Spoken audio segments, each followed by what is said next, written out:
नमस्कार प्रणाम भैया लोग। हम राइटर धड़कन धने स्वागत करते हैं हमेशा की तरह रहुआ लोग के अपन यूट्यूब चैनल में। तो अभी आज हम लेके आए बनी और एक ब्लास्ट सॉन्ग समर सिंह जी के ट्रैक पे होली के सॉन्ग और डुएट सॉन्ग। अभी ये लोग बहुत ही खूबसूरत सॉन्ग बा। बी मतलब बॉय जी मतलब गर्ल लिख ले बनी रहुआ लोग समझ जाए हम लोग। बहुत ही खूबसूरत सॉन्ग बा, बहुत ही धमाकेदार सॉन्ग बा भैया लोग। होली के सॉन्ग है, अगर वो अच्छा सिंगर बनी अच्छा से गाम तो मार्केट में बहुत अच्छा रिस्पांस लिया भैया लोग। तो हम भी एक बात और कहल चाहता नहीं, अगर वह सिंगर बनी सिंगर बनल चाहता नहीं तो हमारे चैनल से जुड़ जाई। कैसे कि सिंगर से रिलेटेड वीडियो लेके आते रहनी। गाना कैसे लिखल जाला, गाना में तुकबंदी कैसे मिलावल जाला, डेली नया नया सॉन्ग रहुआ लोग खातिर लेके आते रहनी। तो हमारे चैनल के सब्सक्राइब कर लिया, बेल आइकन के प्रेस कर दी। तो चलिए लोग बिना स्किप किए वीडियो के स्टार्ट कर जाओ। तो चलिए लोग पहले रहुआ लोग के एक नज़र पढ़ दी, बाद में डेमो गा दें भैया लोग। तो चलिए लोग स्टार्ट करल जाऊँ। तो लड़का के बोलबा भैया लोग, रोवता फिचकरिया जानू। ये दो बार भैया लोग फिर से लड़के के बोलबा, होलिये में दागा तू कैलू छोरी के जान चलिए गैलू। ये दो बार भैया लोग फिर से लड़की के बोलबा, ढेर तू नस्ले बार यरऊ लहंगा कुंवार में। एक बार भैया लोग फिर से लड़के के बोलबा, कैसे भूलैलू फोनवो ना कैलू पियावा से रंग डलवैलू छोरी के जान चलिए गैलू। ये दो बार भैया लोग। तो चलिए लोग रहुआ लोग का डेमो गा के सुना दे, स्पष्ट हो जाए भैया लोग, रहुआ लोग समझ जाए हम लोग। तो चलिए लोग स्टार्ट करल जाओ। अरो बहता फिचकरिया जानू, हाँ रो बहता फिचकरिया जानू। होलिये में दागा तो कैलू छोरी के जाने चलिए गैलू, छोरी के जाने चलिए गैलू। ढेर तू नसले बार यारबू तू लहंगा कुंवार में।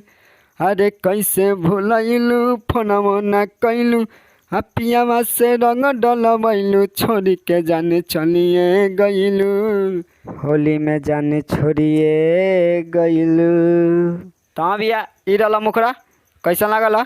अच्छा लागल ना? तो एगो वीडियो के लाइक करी लोग, एगो प्यारा सा कमेंट करी लोग। अगर हमारे चैनल पर नया बन तो हमारे चैनल के सब्सक्राइब करी। तो चलिए भैया लोग अब चला जाए फर्स्ट अंतरा में। तो चल भैया लोग एक रहुआ लोग डायरेक्ट डेमो गा के सुना देता नहीं, लास्ट अंतरा पढ़ के बता दें तो रहुआ लोग के समझ में आ जाए। तो चलिए लोग स्टार्ट करल जाओ। खोज फिच करिया जानू करब पाए, बानी मजबूर यरबू हम कैसे आई। खोज फिच करिया जानू करब पाए, बानी मजबूर यरबू हम कैसे आई। यरबा के छोड़ी यादो न कैलू पियावा से गाला मलवैलू, होली में जाने छोड़िए गैलू, होली में जाने छोड़िए गैलू। तो चले भैया लोग अब चला जाओ लास्ट अंतरा में। तो चले भैया लोग एक रहुआ लोग के पढ़ के बता देना, तो फर्स्ट मंत्रा समझ में ना भाई। तो चलिए लोग स्टार्ट करल जाओ। तो लड़का के बोलबा भैया लोग, बढ़ के बोला तारू टाला तारू बात के।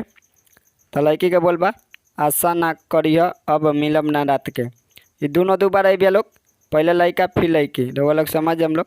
फिर से लड़के के बोलबा, बिट्टू सूरज के कैसे भूलैलू पियावा धनेश के पैलू, होली में जान छोड़िए गैलू। ऊपर वाला एक बार, नीचे वाला दो बार आई भैया लोग। और जौन धनेश नाम भाई हमरे नाम भैया लोग, ई नाम हटाता हम लोग में, और जौन नाम बा हटा दे हम लोग, कोनो दिक्कत नहीं के, याद रहे ई नाम ना हटे के चाहिए। तो चलिए लोग रहुआ लोग का डेमो गा के सुना दे, स्पष्ट हो जाए भैया लोग। तो चलिए लोग स्टार्ट करल जाओ।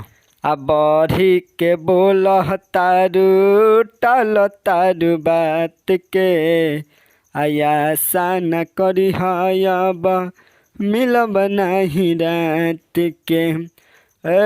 अब बढ़ी के बोल तारू टाल तारू बात के, आशा न करी अब मिलब नहीं रात के।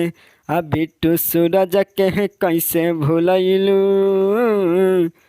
बिट्टू सूरज के कैसे भूलैलू पियावा धनेश के पैलू, होली में जाने छोड़िए गैलू, होली में जाने छोड़िए गैलू। तो उम्मीद करता ना भैया लोग रहुआ लोग सॉन्ग अच्छा लगा तो वीडियो को लाइक कर लो, कमेंट कर लो, शेयर कर लो भैया लोग। अगर हमारे चैनल पर नया बन तो हमारे चैनल के सब्सक्राइब करी। तो चले मिले अगले वीडियो में, तब तक बाय, जय हिंद।